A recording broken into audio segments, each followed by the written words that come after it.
Hello.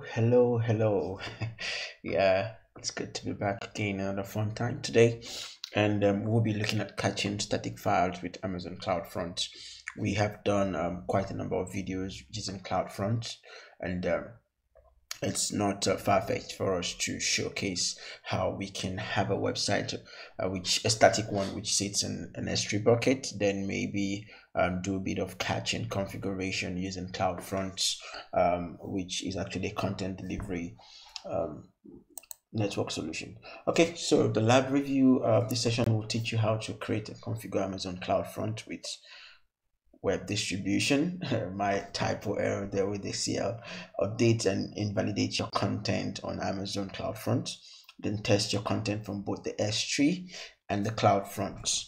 Okay, a quick introduction here. Basically, if you don't know what the CloudFront is, again, I have this covered in other videos. CloudFront is a web service that accelerates and accelerate the delivery of content to user through the Amazon CloudFront global network of edge locations. So you have this thing of trying to improve speed and also trying to scale easily. So you have multiple edge locations. So user request for a page, and rather than going through to the exact location where maybe that would have been created because of the whole caching and also the replication, they can visit a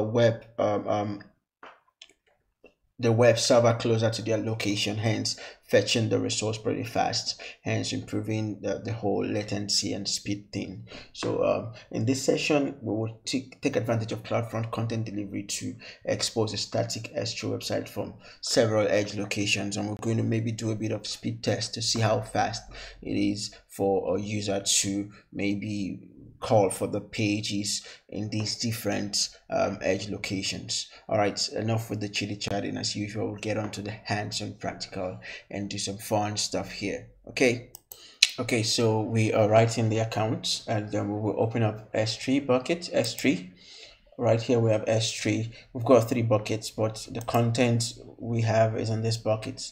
So we'll open up that bucket and wait for it to load. We can see a bunch of HTML file and some JPEG files in there, so we can maybe view one of them. Let's just see this one with the tag lab1.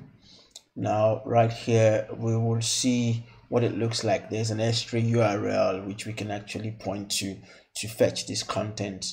So we just do a bit around, look around and see what it looks like.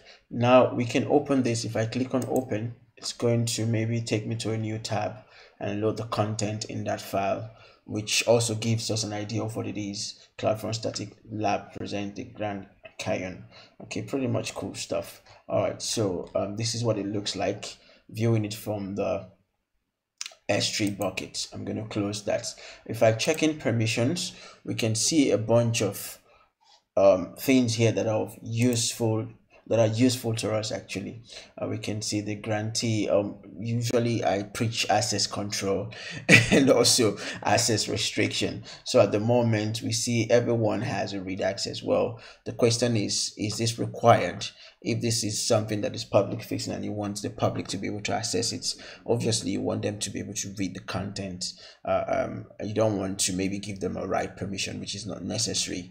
But we can see the owner has got full permission read and read both on the object and also the object ACL read and write, while everyone only has permission on the object only, not on the object ACL. If not, they probably will be able to read and maybe even use obfuscation technique to make modifications. So I would strongly recommend that you show the permissions that are set for the object and for the ACL. Okay, at this point we can clearly see how it's easy to do this. Now the uniqueness is that the S3 bucket is basically a container that holds objects, in case you don't know what it is, and CloudFront can actually distribute almost anything anything within that container. It could be pictures, text, images, video, you've seen videos where we use video, actually CloudFront, to distribute video. So CloudFront is flexible enough to handle all that stuff, and it's basically that's why you're seeing all this happen. So we'll move on to the next part of the lab, which since we've reviewed the permission, we can make modifications to this permission if I click edit, but not today. Okay, so we will move on to the CloudFront part of this, and we will be creating a new distribution. So if I click create a new CloudFront distribution, we should have the option to create a new one. Now on the page for origin domain, remember the last video which we had, we need to point to the specific S3 buckets which we have the content in there, and that's this one right there. So we want to select that for the origin domain. Now the value of the buckets is actually, we can see a bit of more details around origin path, which is optional. We're not setting any of that. The name of the bucket, it inherits that from what it is in the S3. Okay, the bucket access control. Now this is where you want to again think twice. Do I want to make this just open to everybody, or I want to set a bit of restriction? Okay, so at the moment we're pretty okay with our buckets allowing public access. Again, the ACL implemented on the bucket will take effect, so we see that everyone else has read access. That takes effect, and that's pretty okay for us. Okay, now moving on with these, we have options to customize header, but we're not doing none of those. Looking at the default catch behavior for this first test, we would just leave everything the way it is. Now basically you'll be wondering why we want to, remember we will be talking about catching mechanism. So let's see what the default catching mechanism looks like, and let's see how that affects the behavior. Then we'll do a bit of changes, maybe see how that will reflect. So what we'll be doing is we'll set a few other details later, then we can just accept this and create the distribution. So we can clearly see the catching behavior. Currently we're compressing object automatically. The viewer, we can set restrictions or accept any of them, but recommendation, I would redirect all HTTP to HTTPS, because some browsers will just give you shit. Okay. All right, allow HTTP method. Now this is where you also want to be very sure. Do you want to allow everything? Think twice, or you want to just allow get and head? Obviously for me, get and head is pretty the way forward if it's a static website. Then the restrict viewer access. Now I do not want to restrict viewer access. Obviously I want them to be able to access and view this stuff.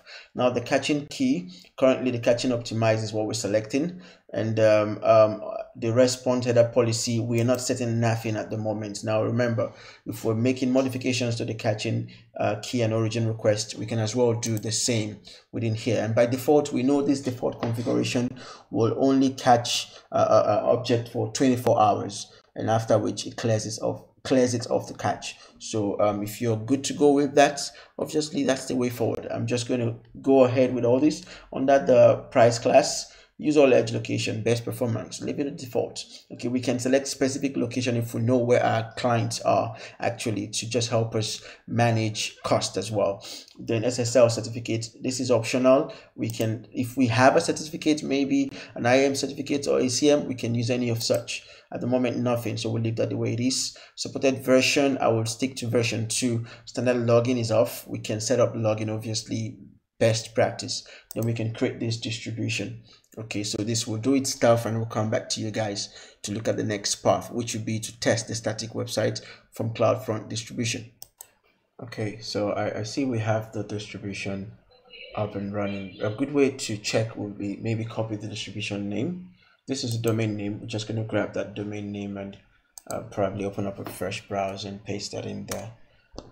Let's see. Okay, great. I expect this. We see the access denied, right? Okay, cool. We need to maybe set a bit of permission to allow anyone on the internet to be able to access this. Remember, we set up some kind of access control to allow access to these resources. So we're going to pretty much look at how that works in the backend. Okay, so since we have the distribution created, next what we're going to do is we're going to create a static web page, and we'll be calling this image which we had viewed in here from the S3 bucket using our distribution CloudFront distribution domain.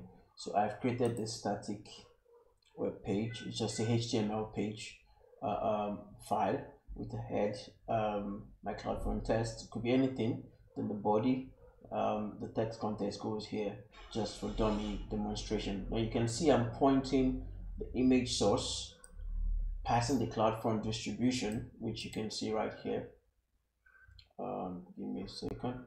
Distribution domain, which is this. I'm pointing that right here. Then I'm mapping it to that image which I want to call. Okay, so what I'm going to showcase now is I'll go to this HTML file and open it in the browser. Let's see what it looks like. I'm just going to my badge, did I select it? Okay, I'm going to open it with my Google Chrome, so we can see that for my local file here, it's fetching this Grand Canyon from the S3 bucket, and it's giving me a display of that Grand Canyon. Okay, just to showcase how that stuff works. So CloudFront is actually exposing the content in the S3 bucket to me. Now this is the first part of the task. The second part, what we're going to do is, since we're able to deploy this and we're seeing this is working fine, how about we test a full site hosting and see how this stuff works, since we already have content in our S3 buckets. So we're going to go try that out. I'm going to close this and then try that out by falling back to our S3 bucket and viewing a page. Okay, so right here in our bucket, we can see we have this lab1.html. We will try to see if we can use CloudFront to expose that. So over here, I've got the CloudFront and I'm passing the path to the file within the S3 buckets. So basically what is happening is this distribution URL, then the path to the content in the S3 buckets, which is this content here. And we already know that this is actually publicly exposable. So let me open a new tab and paste this in and see if we're able to navigate to the content. Obviously it does work. So we can see we navigated to the same content.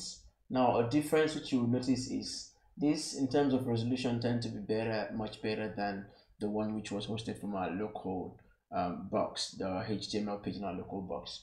But exactly, we're able to fetch the same content into a basic HTML web application which sits in an S3 bucket, and we're exposing all that using CloudFront. So this is CloudFront URL. Okay, so we're not actually exposing the direct S3 bucket URL.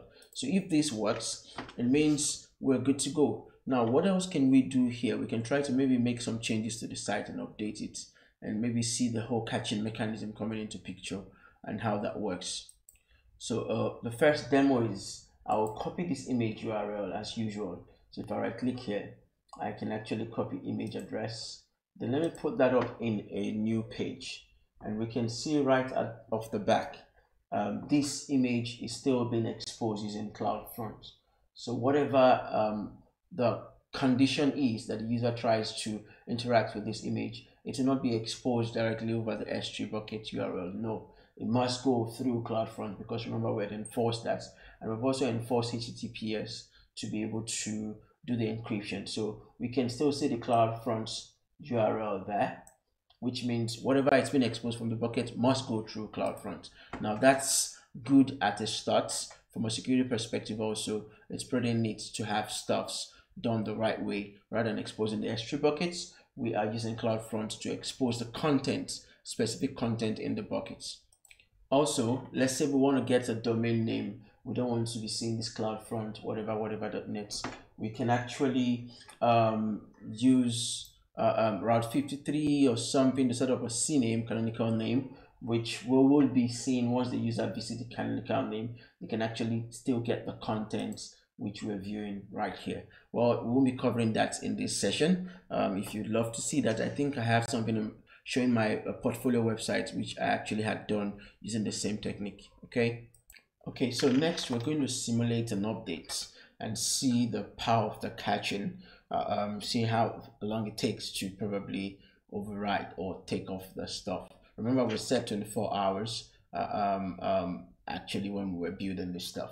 So let's try to simulate an update, maybe change something just to simulate a file versioning. So what we're going to do is we're going to get into the index.html file and change a bit of details and maybe change the picture to a different URL and see if that's going to map to that URL or is still going to load the old content to us. So first I'm going to simulate this right here.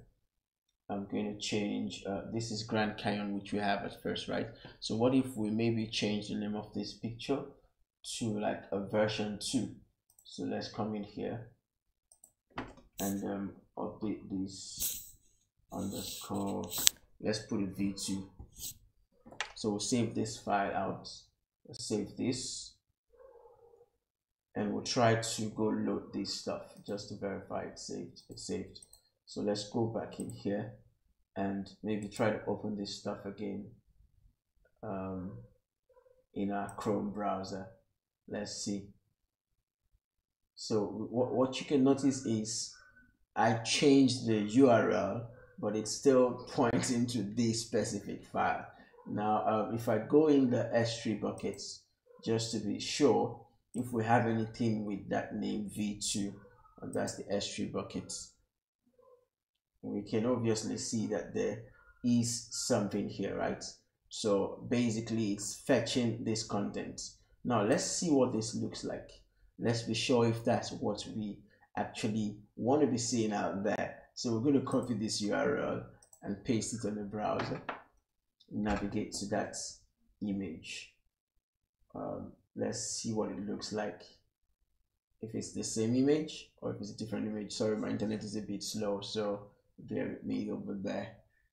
So now that it's loaded, let's quickly compare. So this was the first one before we changed the version, so you can see what this image looks like. Now this is the second one. You can see this is quite zoomed out and completely different. You can see pretty much how fast that stuff is able to understand the change, and more like you having a version happening in the background without lag or delay. I was loading the image, it takes a while, but again we can see what it looks like, which actually reflects what we are still seeing here, a bit different. So the whole idea is understanding how versioning works here. Okay, so walking you through what I've done next, I tried to load the content, that Grand Canyon, from the CloudFront URL, which is this, and from the S3 buckets URL. The S3 buckets, which is the bucket hosting the index.html, same file. I observed that CloudFront was pretty fast to load. The S3 bucket takes a while, so it's still loading. But again, I want to showcase something beyond the speed that comes with a CDN. Let's try to see what if we go in the buckets and maybe delete this file, this whatever index.html file. Let's delete it and let's try to refresh the page on both of them to see if we can still access them. So this is the file. I'm going to select this and I'm going to delete this file. I'll just permanently delete it. I want to simulate something over there. So this is the file.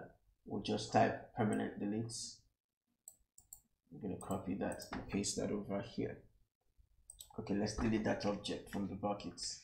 Okay, as soon as it's gone, I will go back and refresh the S3 buckets. It's still struggling to load the backward. I will refresh this and see if we can still reach the content.